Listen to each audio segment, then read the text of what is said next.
Ayan guys, nakikita nyo kung nasan ako ngayon? Ayan. So, magpa-practice po tayong mag-drive ng motor dahil po nahihirapan akong mag-commute.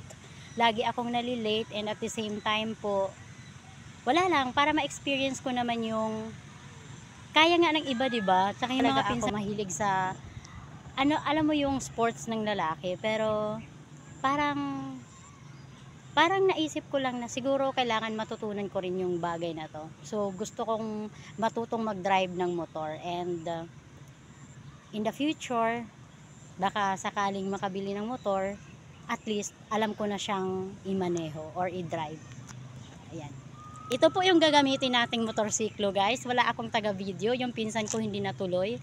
So, may magtuturo sa akin lang po siya. And ito yung gagamitin nating motor. So, ayan. Itatry ko lang po kung kaya ko, kung kakayanin ng powers. And actually, matatakotin talaga ako. Matatakotin ako pero sige, lalakasan ko yung loob ko para